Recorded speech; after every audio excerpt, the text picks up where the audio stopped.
I'd like to apologize to my supporters for joining PACT. It was a mistake, an honest mistake that I made because I had goodwill, and I thought that it was a gathering that would advance the national interest, especially from the standpoint of the youth, wanting to come together and present a consensus candidate. But once it became clear that the process turned out to be not what it was meant to be, I had to excuse myself and move on with my campaign. I have no ambition to be president of Nigeria. I have a vision to be president.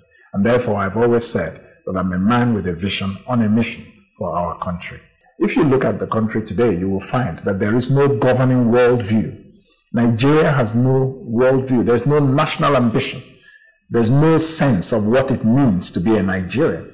We just have a motley collection of tribes and religions and ethnic groups, and that's not good enough.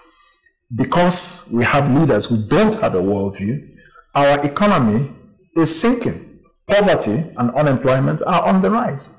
Who has the solutions? I would offer my solutions. And that is to say that I understand how to make an economy become prosperous.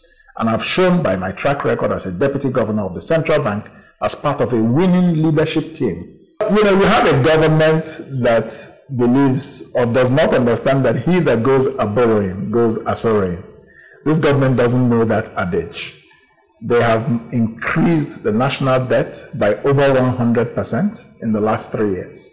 Nigeria was owing about $9 to $10 billion in 2015. Today, it's more than $22 billion. And an increasing part of this debt is to China. The sad thing about our foreign indebtedness is that more than 60% of our revenues are going to paying back our debt.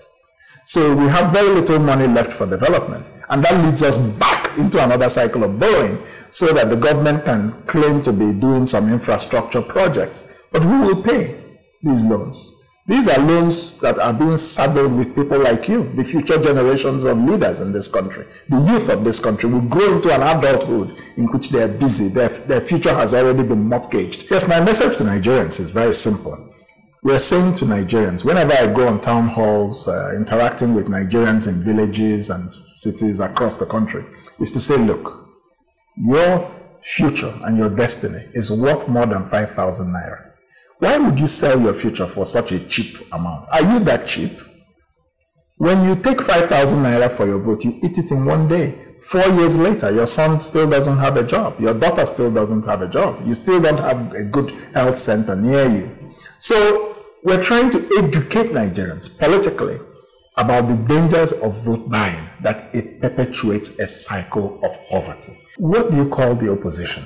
You see, I am happy to work together with like minds, those who have a vision, those whose philosophy and mine agree.